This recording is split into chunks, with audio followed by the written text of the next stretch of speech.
Check out this man right here, bro.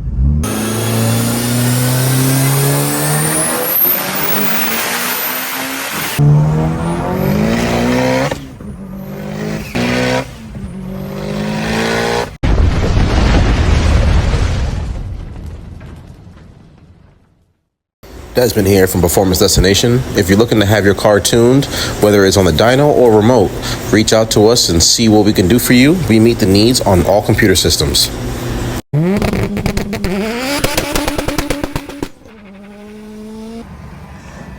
All right, got another one today.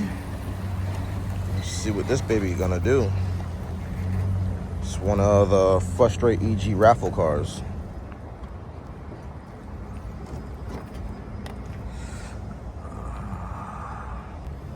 Yeah, so you can't have it just running and spinning.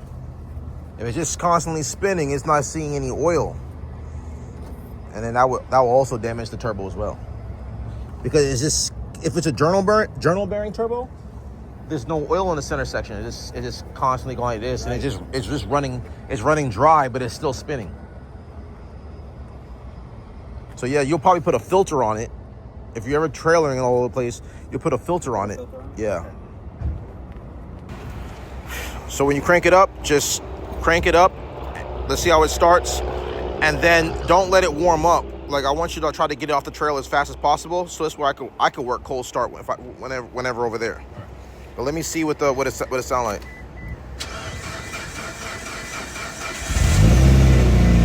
Not bad.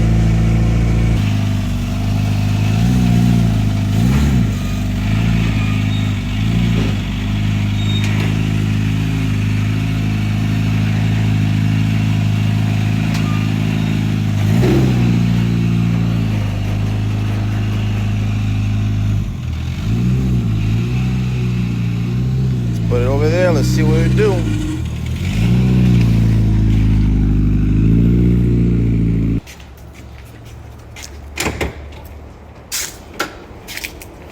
Ooh, it's nice.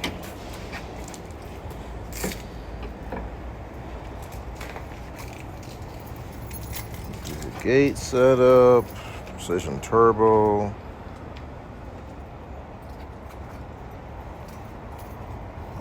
Always drive by wire too. Bullet manifold.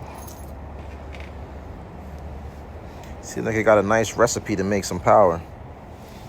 That's the most important thing. Yeah. I had a lot of those be blowing out. Yeah, looks good. What size injectors? 2000. IDs? Yeah. Okay. Oh, looks good.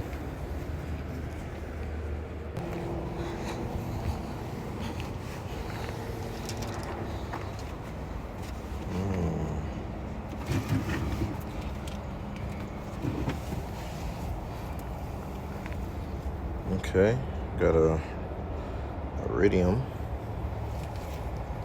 2 relays, so double pumper.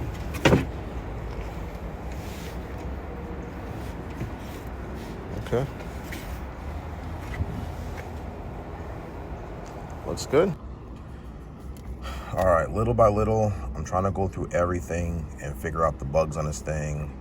I'm gonna go through some of the stuff that wasn't assigned properly. I'm calibrating his drive-by-wire, going through all the stuff for the calibration for it. And the car has some idle issues, he told me. One of his main thing was his idle issues, so I can make the car drive good, I can make it hit strong, I can make it perform good, but my main thing is if you're already coming in with an issue, I got to make sure that's the focus to overcome that, because that's the reason what brought you in, is to overcome that particular issue, regardless how small or how wide or how big it is. So we're gonna go through this and start calibrating, and it'll begin shortly. So I've been working his cold start stuff as it gets up a temp, trying to get the car nicely dialed in. You know, it's slowly coming down. It's looking good so far. Slowly coming down, RPM. So it settles really low. It'll come down low and it settles really nice and smooth, and not a hard drop.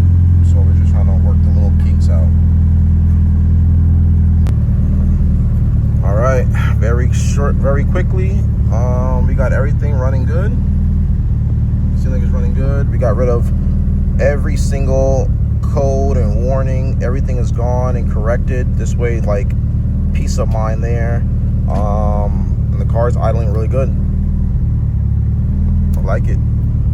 Turn the AC on. Idle's still the same.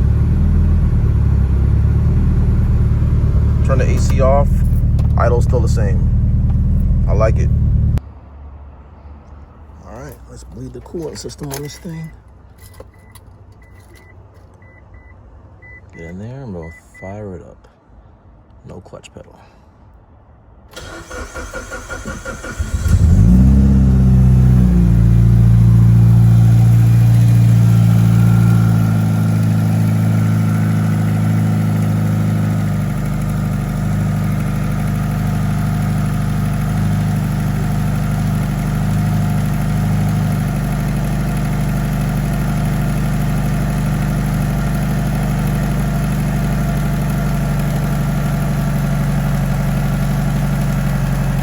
One big bubble.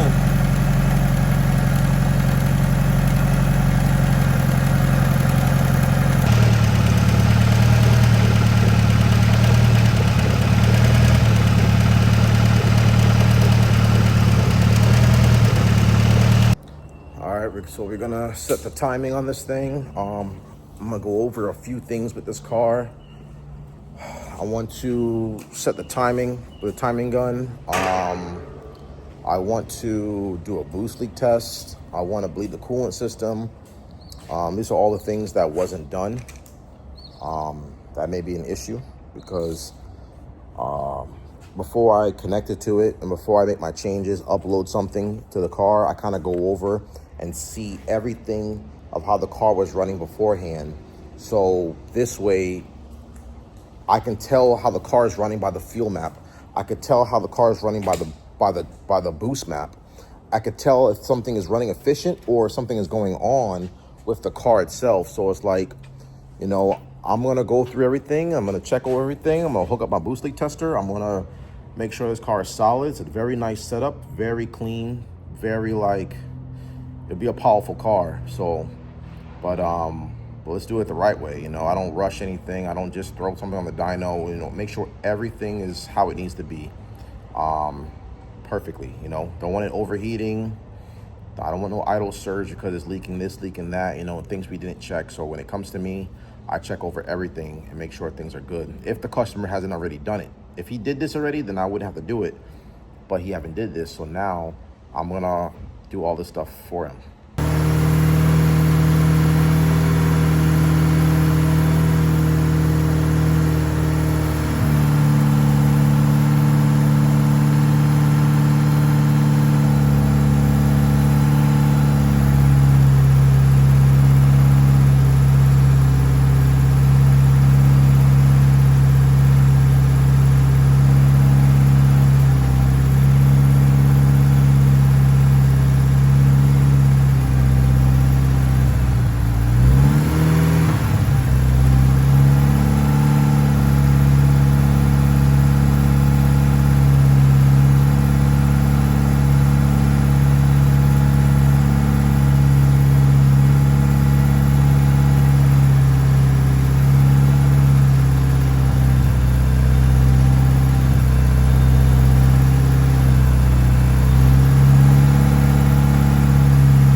something's definitely making noise.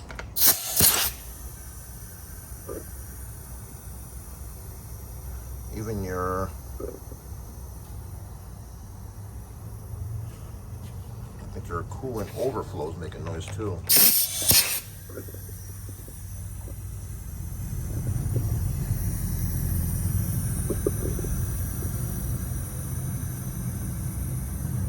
Something. So I said there was something going on, like the way how your last fuel map was set up. I remember I told you that, like something didn't look efficient. Your solenoid for your dumper pumper is leaking a lot of pressure, so it's probably not turning on when it needs to. It's probably turning on late. So instead of so when it turns on late, it needs more fuel at a certain RPM because it's not turning on when it needs it, and then it turns on later, and then then they have enough fuel because it's already high RPM and they already have it kind of tapered. But in the earlier run, it's all the way high, which they make no sense depending on. I just never seen a fuel map like that, so that makes sense. So that that solenoid for the pressure solenoid for the double pumper is probably turning on late, which also is why they probably needed so much fuel in the beginning run. So like doing the boost leak test, I could see it. I could feel it. I put my hand down there, you can feel it hissing. It's pushing out of there. So underneath load, it's probably pushing even more underneath a lot more load and a lot more boost when the turbo's actually like hitting. Or I don't know when they have it turning on, but hopefully it's not like it's dropping off hard and whatnot, and then it's like in and out, in and out. But I'm pretty sure that's what it is. I'm pretty sure by sealing this all up, that second pump is probably going to come on a lot earlier, and it's going to be a lot richer, and they got to re-taper and reshape the fuel map because that pump's going to turn on sooner or when it needs to versus later because it's leaking the boost and it's not seeing the pressure it needs depending on where it needs. I don't know what the set point. You can set this thing to turn on at 7 pounds, 10 pounds, 15 pounds, 20 pounds. So depending on the set point and when it turns on is also, affects the fuel map as well. So I guarantee by closing this off and fixing this, that that's going to trigger that's going to come on a lot sooner, and then you got to reshape the fuel map and how it needs to be. So rethreaded everything. This way we can put it back on. It's going to seal nicely, and hopefully no more leaks. Hopefully that was the issue. So we're going to put it back on. I saw this one wasn't threaded at all. So, and this one had like the factory thread that comes on it, the paste. So I just wanted to take it off and re-thread them, put them back on, and then we'll see if this thing leaks again. All right, so we have everything situated. We got the boost leaks done, bled the coolant system, did the timing on the timing gun was off, was what had the idle like bouncing up and down originally. All the little kinks is all worked out. Got it loaded in the dyno now. I'm gonna start working the drivability portion of everything and start stepping it up.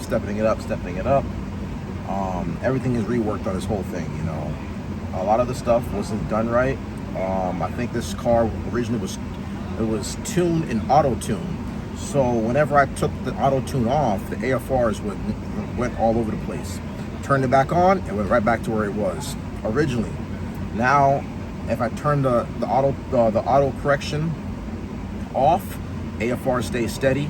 Turn it on, stays exactly the same point. So this way, if the wideband ever dies, the tune is still good and whatnot. So we're gonna go through it step by step, start working it up, and make this car another rocket ship.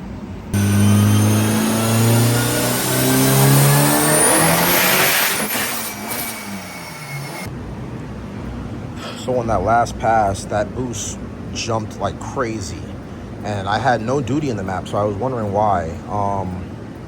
So looking through everything now, this line and this line on the boost control reference needs to be swapped over. He has he has the left side port going to the bottom. This side goes to the top of the gate, and then the right side goes to the bottom of the gate. So the ports on his manifold on his boost controller are backwards, and that's why it put too much pressure on the dome and jumped that boost right up. I want to make this on gate, low boost, and then work it up. But yeah, it overboosts because the boost controller is hooked up wrong. All right, so we got the boost controller plumbed correctly, because on the solenoid side it was backwards, so it was probably applying too much pressure on the dome of the hat, and it was letting it overboost. Customer also said that when he was on the car, this car used to overboost heavy, that every single time he gets on it, like third gear, it would hit a boost cut, how they had it configured before, they had it at like 35 pounds target, but that's not, it's 35 pounds targeted, but it's extra pressure is being applied on the dome because it's hooked up backwards. So it was always going to hit boost cut because it was always trying to overboost. This way, if we control it properly now, and everything, how I start off, everything is zeroed out, and I rescale it all up. This way, small increments every single pass, I start seeing what it does, start seeing where it does. And this way, when I do put my boost cut on there, it's not gonna be like always at the borderline riding the cut. It's gonna be above it. This way, it's never too close to it. Or this way, if the temperature changes and it's cold outside and it makes a little bit more pounds of boost, it's never gonna hit the cut. But now with that boost control stuff is solid now. Now on the next issue is, when I made the pass on the dyno, I saw all the oil overflowing on the catch can. This catch can is I'm pretty sure it's filled to the rim. I'm pretty damn sure. So I'm going to show it to you.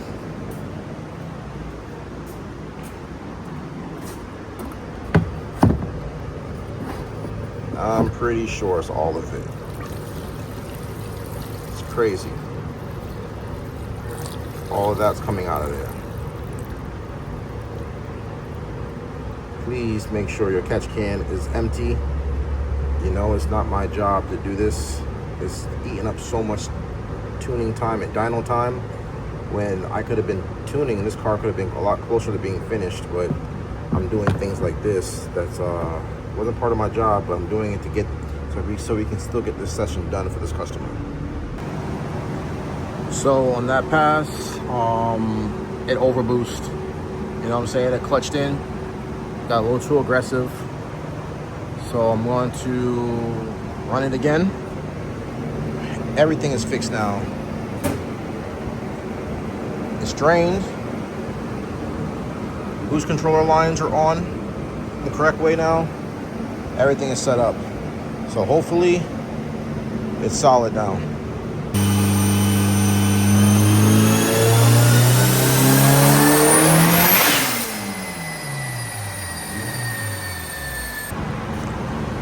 Did another run.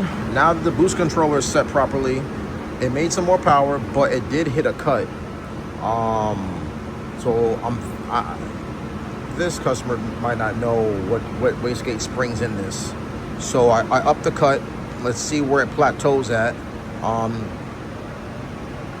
You know, it's trying to cook. It's trying to jam over 30 pounds with a cut on there. So let's see. Little by little, we're gonna start shaping it up and getting it right. That's not bad for the second pull. You know, I know where this thing's about to go. It's about to really hit. So I gotta ask, how much power are you looking to make today? More than what I came with, 725.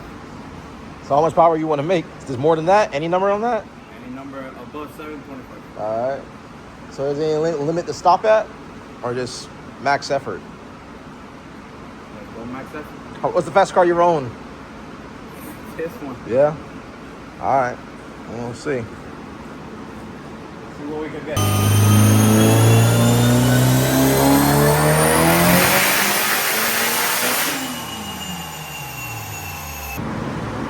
All right, so made a run that time. We found out where the gate pressure is. Gate pressure on wastegate, no duty on the control or nothing, is 31 pounds.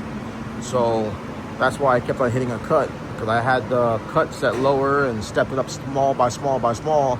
And now I see where my baseline, where to work off of from now. So it's still soft, and now it's time for me to really turn it up.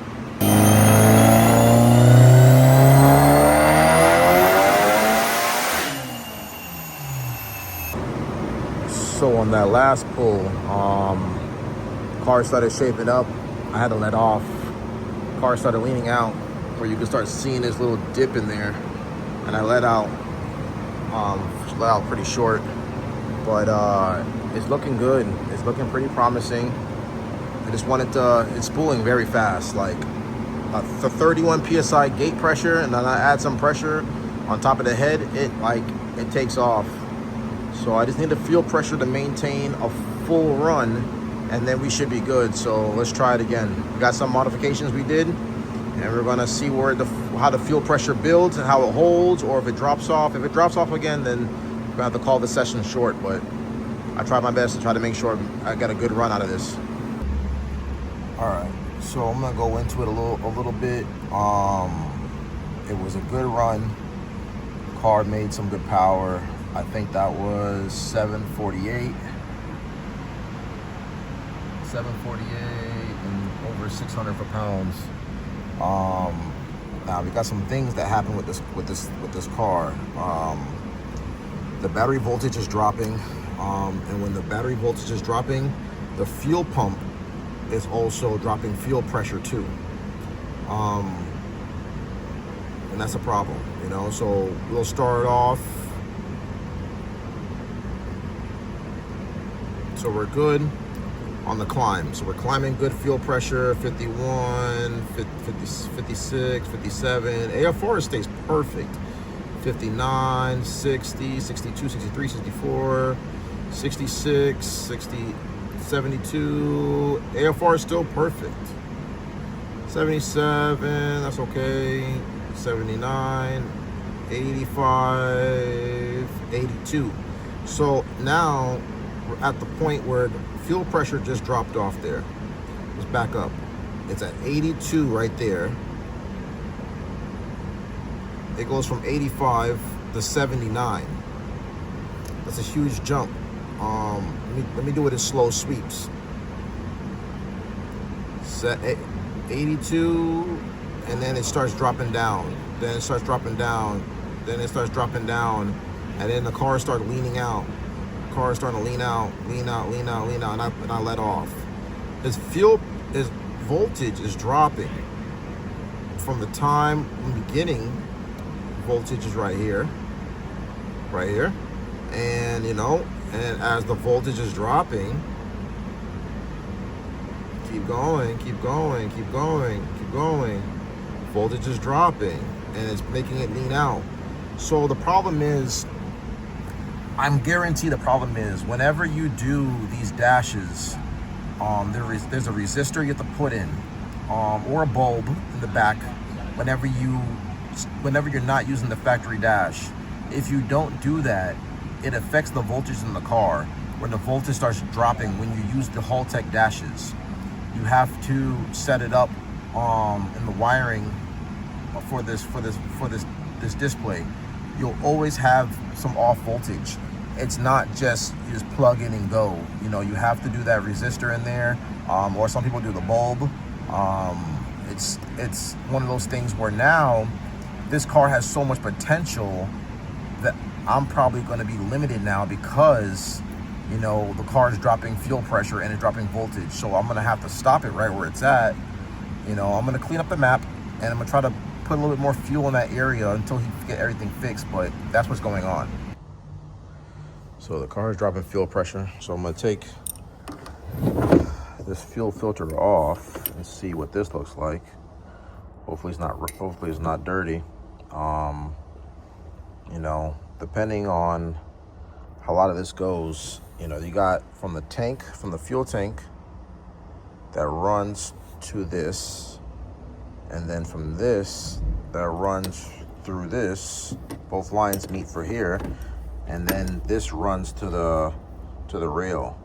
So sometimes that could cause some fuel pressure drop. So what I usually do is I get a really good proper double pumper. Bulletproof makes a good double pumper setup. From the double pumper setup straight to the fuel rail, and that's how I would do it. You know, a lot of the times I know a lot of people like to run surges and whatnot, but sometimes it can also hurt you if it's not set up right. So, but I think most cars I do is on a double pumper. Bulletproof is really good. I like their setup, never have any fuel pressure issues. And then I don't even run this filter. Both pumps already have a filter. Don't get me wrong, nothing wrong with having additional protection in there, but sometimes it can also restrict flow. Modified the surge setup. Let's put some more fuel in it, and then let's see what we do. See what kind of power we can make. If we can maintain good fuel pressure, this car is gonna be crazy on the road. Real crazy on the road. Can't wait.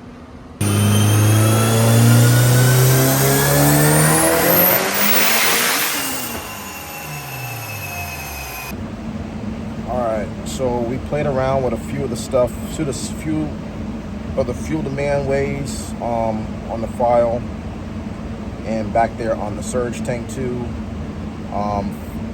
Fuel pressure dropped is a very hair, a little bit. It leaned out just a very hair.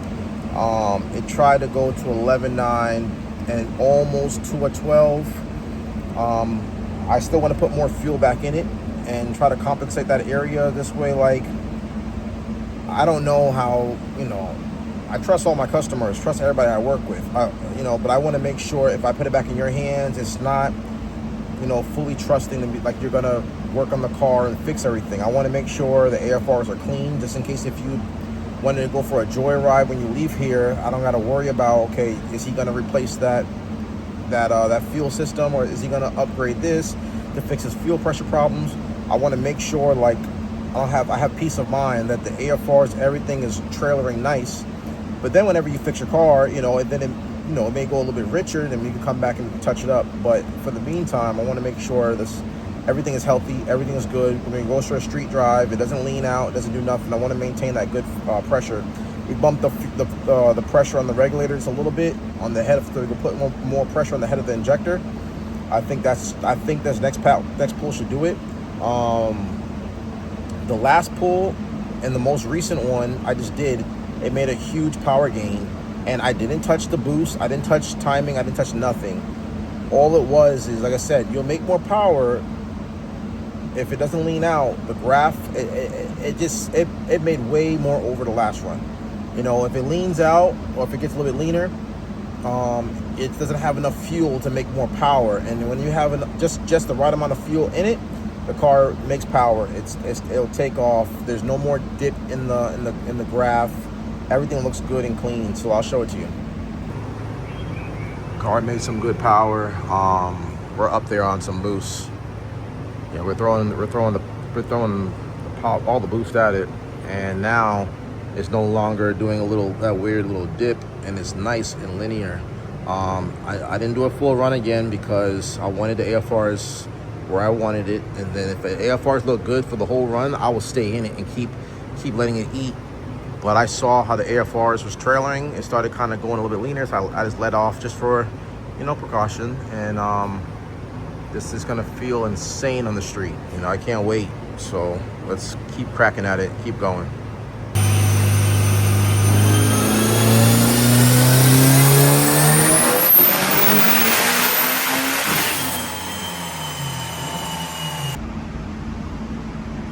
So on that run, pressure stayed better. I tried my hardest to try to keep the fuel pressure and the AFRs right where it needs to. I tried so hard to keep the AFRs right where it needs to, so it trailered properly. So this is overall, just wanted to be safe for him. And this thing, like, no lie to you, it was so good. It was so good. Fuel pressure is building. building. Voltage is still off on this thing. So like, let's back it up some.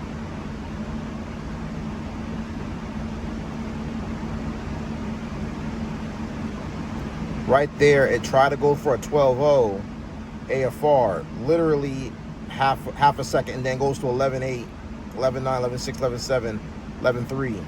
So it tried to. Fuel pressure is still falling off at a high of 90, and then trails all the way down 76, and I'm still 100% wide open, down to 75. So from 90 to 75 psi of fuel pressure, and I've tried hard to make sure to get a good run on that run. The boost was falling off some. I saw it. I think it fell off about 9 pounds of boost, which is pretty damn strong of a fall off. So, and that right there actually makes sense, because I saw the way the graph looks, and the graph is kind of it's tapering down the back end.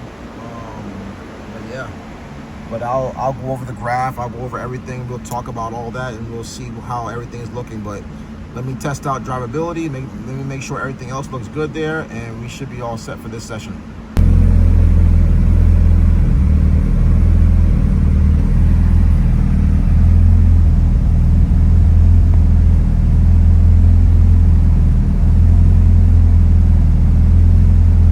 Looks good.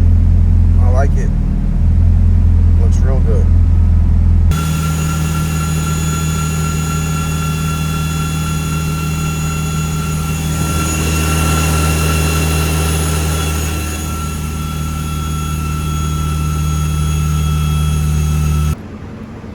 So now the last thing to do now is I'm going to turn his boost, overboost warning display on his gauge. I'm gonna turn that up higher because it was set lower, and I don't want him to, you know, it has to match where I have the overboost at in the ECU. This way, when the car actually really does overboost, he can actually see a real warning to go off of, and not what he had pre-assigned before. You know, just want this thing to run good. I want him to be happy with it. I want him to like enjoy this thing. And we're gonna go out in the street. We're gonna see how this thing really pulls, how this thing really feels. All right, so we were set up. I went through for his RPM warning, his overboost warning, and his coolant temp warning. The display on here, he doesn't have his oil pressure on there, so it's down there on the gauge. So like I can't do nothing with the oil pressure for the alarms, but I'm gonna upload it, and we're all set now, you know. So just gonna flash, and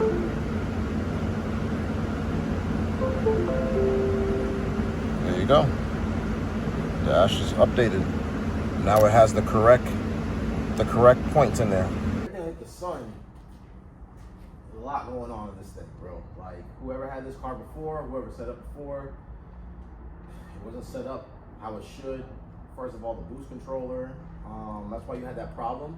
So based off how your original fuel map looked and your boost map looked, I could tell something was off. I could tell they were probably compensating or something. I could tell between the dip, they probably was trying to take a bunch of power out and trying to ramp it back in. Like your boost map ain't gonna have like a big hill, go all the way out and all the way back in. I could tell that shouldn't be like that. Based off the what you said, like when you get on it in third gear, it cuts, and I could see that also in that whoever had it before, when the previous dyno graph, I could see it hit and it cut down and come back up. Like that's not supposed to be like that. So like having the boost controller plumb right, and then make a run all the way straight through. The gate pressure is 31 pounds on the gate. That's what it's on the gate, 31 pounds. Which is strong and whatnot. Hopefully it's 31. I read 31 pounds.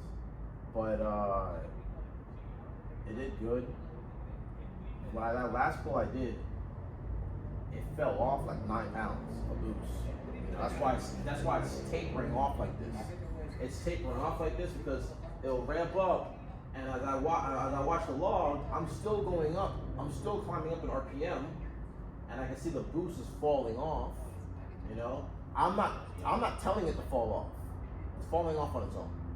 I'm not telling it to fall off. It's falling off on its own, and you know, it could be anything. You know, when I pressure tested, you know, I pressure tested to the jam that we're on right now. I just wanted to make sure we fix. I saw whatever leak that was hissing, fix that. Little things, coolant temp. But that's why it's also falling off as well. So, what could it be? I'm not too sure. It could be a number of things, or something. Maybe something even got loose. I don't know. Or maybe something with the diaphragm.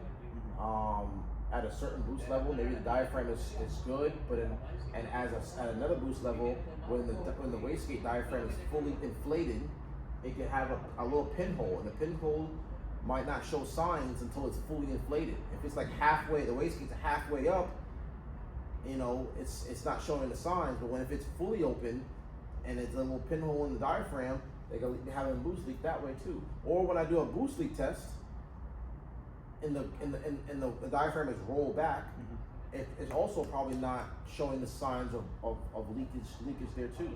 It could be that, you know. I had a car in the dyno last week, a Mustang. We had that problem. We replaced the wastegates, and power just jumped over, and it was just making some crazy power, bro, like almost 1500. So it's like, I think it's good. I think it's strong. I can feel it. It's probably going to feel really stupid on the street. I guarantee it. It's probably going to feel really stupid on the street, bro. It feels really strong. I can feel the back end tuck hard. When I saw that pressure push that hood up, like that means like it's making some steam. It's making some steam. It feels really good. Like I said, you wanted it turned up, so That's perfect. We turned it up. It's gonna feel strong.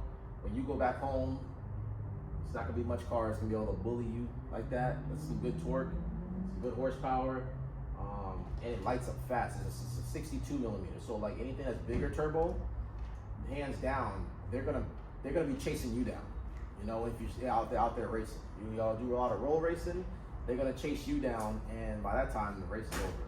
So overall, I think just now when I was testing things, I think the fan wasn't coming on because I let it idle for a little bit when I was changing over some settings, and I saw the temp start creeping up. And when I hopped out while the car was on, put my hand there and the fan wasn't spinning. So I don't know if the relay just went bad on it just now. I looked at the relay. The relay looks really old and crusty. It's hanging right there from the side.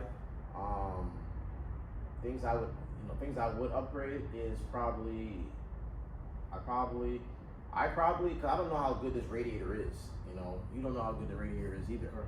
I probably will work on getting that coolant temp more consistent. I torque the head studs.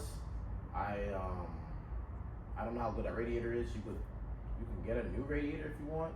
I'll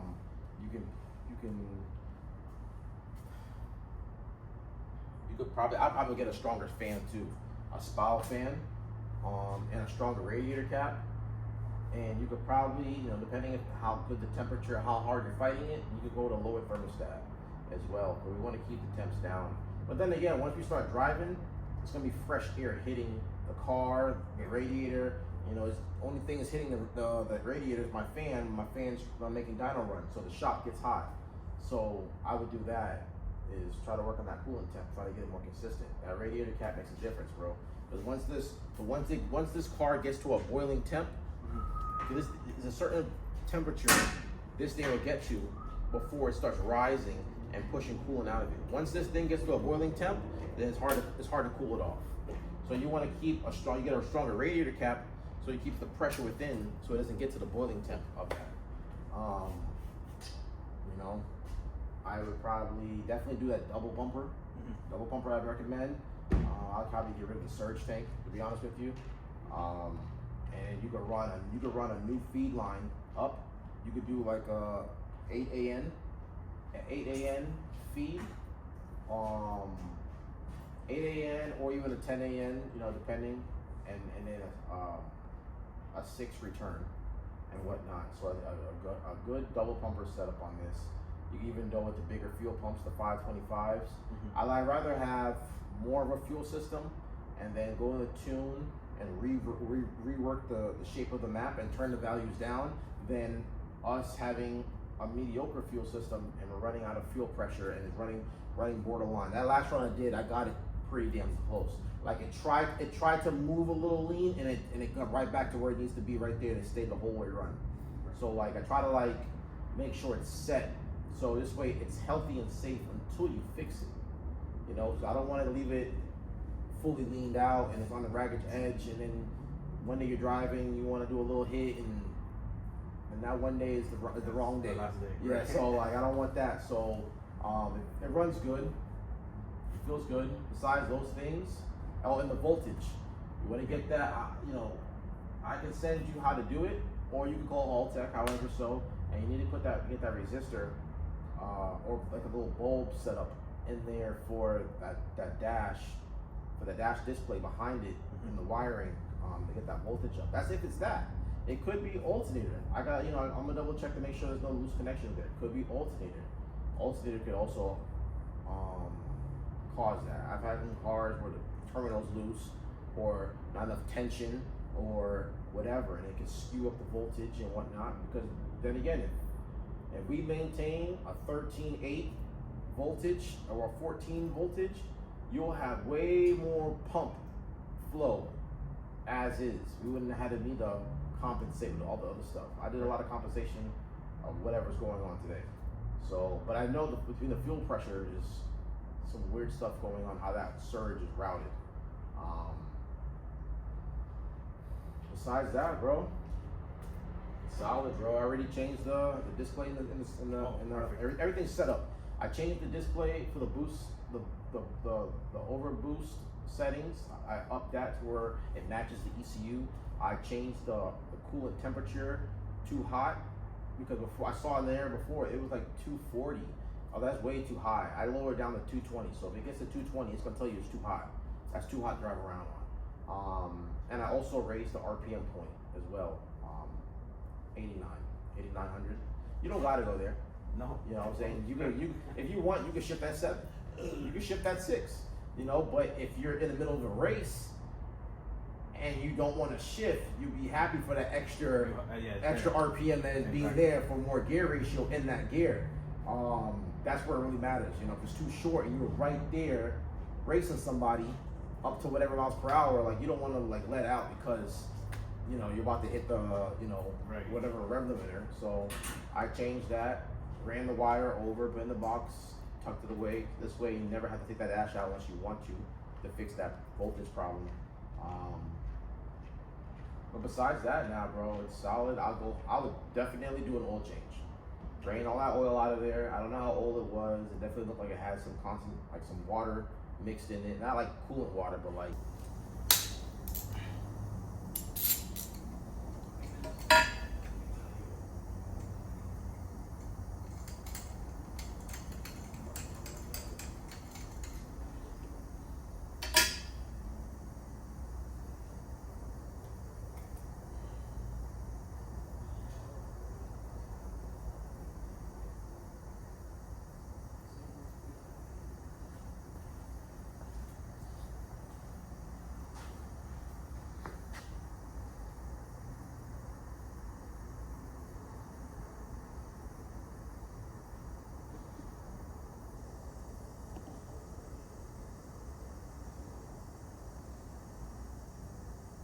looks good.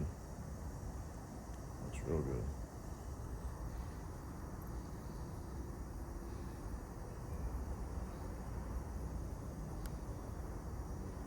Nice strap, nice color, nice little burn.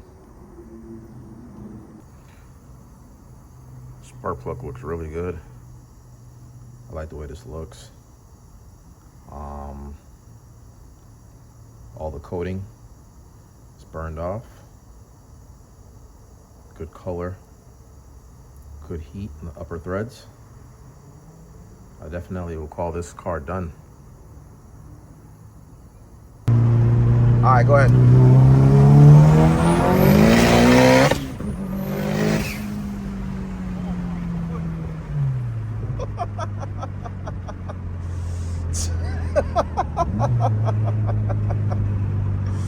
Bro, look at that.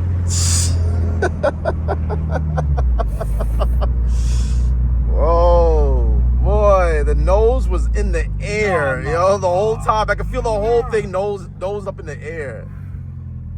Holy shit. Oh my goodness, bro. That was. No, man. This is unbelievable. And I don't think you were fully at it though. No, I wasn't. You wasn't fully bro. at it. I'm watching the log while you're doing it. You wasn't fully at it, bro. No, yeah, right, bro. You gotta fully do it. All right, go ahead.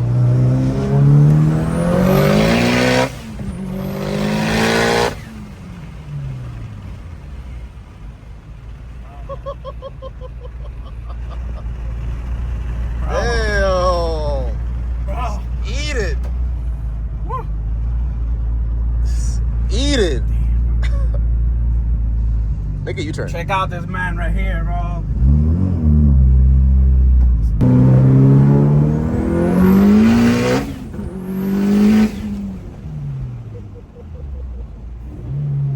My goodness, bro. Bro, you gotta hold on to life in this thing. Yo. Oh, bro. That second and third is gonna choke. When you let off, the amount of force that threw me forward was crazy. At this street right here, bro. Right here. All right, bro. So tell me overall, how was your overall experience? Where did you get the car from? Who did you get it from? And how's your overall experience? Well, I got it from Frustrate. It was a giveaway. Yeah. Best money I've ever spent, I can tell you that much. Right. At first, the car was idling a little bit weird. It had made 725 to the wheels, and my main issue was always the idling. So I finally contacted you, set an appointment, came over here, and honestly, it's the best decision I've ever made. Yeah. The car is just, I don't know. I don't even know what to tell you. Right. You can see it in my reaction in the video. Yeah. Nothing but goosebumps everywhere. Yeah. How did it feel just now when you went for that pull? Oh no, man! I could barely remember what the heck I just did. It was just tunnel vision the whole way, and Yeah. it's just a different monster. It's like it's a brand new car. Right. So how did it feel for like street driving, like just regular driving? Street driving, it felt factory. Honestly, I'm super happy about it. I'm just still speechless. You know, it's Right. The reaction from the test drive. Right. But it runs like a normal car. Right. So that car was previously tuned elsewhere, and it just got retuned. Now we went over all the issues. I found all the issues based off how your previous tune was set up. I saw the issues where I needed to start looking at. When I saw the fuel map, I already knew what I needed to look at there. For on the car itself, I saw how they had the boost settings. I know I know what I needed to look there. Tell me now, how did it when you made pulls before and when you made pulls now? What's the difference? How much of a difference do you feel in that? Well, before when I would actually give it full throttle, there was some kind of lag. It felt like it was gaining and then it'll punch you. Now it's a perfect pull. I have way more control over it. Right. And it's just intense. Yeah. If you have anything you want to get a tune by this man, do it. You'll be satisfied 100%. All right, bro. I appreciate that, man. Thank you very much, No, man. Anytime. Watch. It looked good, bro. It ran good. Welcome back to the channel. This is Desmond Pierre here at Performance Destination. Had another customer come in, new customer. He entered into the Frustrate EG raffle, and he actually won this Evo. The car came from, I think it might have been Minnesota or somewhere around there. I saw how things were set up beforehand, before I even created a new file and uploaded it. So I saw how his fuel map looked. His fuel map looked like, the shape of it looked like it was starving for fuel in the earlier parts of the run. So it made me check over his fuel system. And I found a lot of the issue for that. So where I started seeing problems on my end, and I started, we made some adjustments and we actually overcame that. I saw how his boost map had a lot of duty in it beforehand, and it will come in and it have a huge seesaw dip in it and then come back in. And he showed me his his dyno graph from where the car came from, and his dyno map comes in and it also dips and then goes back out. So his boost map actually resembles his dyno graph. We worked everything, redid everything. You know, I wanted to check over a few things to see what was holding this car back. Even though this car did make some decent power beforehand, but I know decent power is not healthy power, and that's not, you know, what I want. I want to make healthy power where I'm in control of everything, boost, everything. So originally, whoever tuned it before, the boost controller was hooked up backwards. So whenever you try to apply duty to it, it was over boosting. He always had to hit a cut, Or whenever he was in that dyno graph, it could have hit a cut there and then power came back in. I don't know. But it always hit a cut. Every single time he told me, you know, third gear, when he gets into it, first, second be fine, third gear, hit a cut every single time. So they probably had, it's a high gate pressure, 31 PSI gate spring. And then there was applying pressure, like additional on top of it, because it was hooked up backwards and is letting it overboost way too much. So the way it was set up between how it was plumbed and the settings, you was not in control of the boost. So I saw how that was on the first dyno pull. I saw how that was, and it really tried to go to the moon on that. And I saw that, and I clutched in as fast as possible on that. But I still had a cut in there. You know, the cut was still there, but I still clutched in fast when I felt it accelerate too hard. Went through, saw how to plumb, replumbed all that, rechanged all that, went through a couple other issues he had. And I made another run. I set the cut low, it hit the cut, and I wanted to work it up little by little by little, because I wanted to know what was the gate pressure without me doing any duty or any settings on the boost controller. I wanted to know where was my base, where was my floor at. And 31 PSI was that. So, which is really strong. Nothing wrong with that. It was really strong. But as we started giving it boost, I started seeing some signs of it falling off. It falls off about like 9-ish, about 8 pounds of boost it falls off on, and that's why I started to taper. If the boost didn't fall, it will kind of carry out all the way straight through, always right through. I'm not pulling boost out of it, it's falling out. It must have a leak somewhere. It might be something going on. It could be wastegate, it could be the diaphragm. Sometimes you don't see signs of the diaphragm at first low pressure, first high pressure, depending on the valve, the position of the valve, where it's at. You know, but overall, this car ran phenomenal. This car ran good. He's so happy. We did this thing on E85 only, and it's on Haltech. It has a precision 62 millimeter, ID thousands, double pumper. Its car runs strong. You know, we're on some strong boost pressure, and I feel like if it didn't fall off, I feel like this car would definitely be crazy. We went out in the street, and this thing was a monster. Like nothing, like you could see nothing but blur vision. It hits so hard, it comes on so nice and so smooth, no hesitation, no nothing. And he's happy, and that's what makes me happy doing what I'm doing for him. If you too looking to get your car tuned, whether it's dyno tune, remote tuning, or travel tuning, where we can come to your state, your country, your island, or wherever you are in the world, we can also travel tune to you as well. You can reach me at 941-268-7493, or you can catch me on all platforms of social media at Performance Destination. Subscribe below, like, share. Until next time, guys.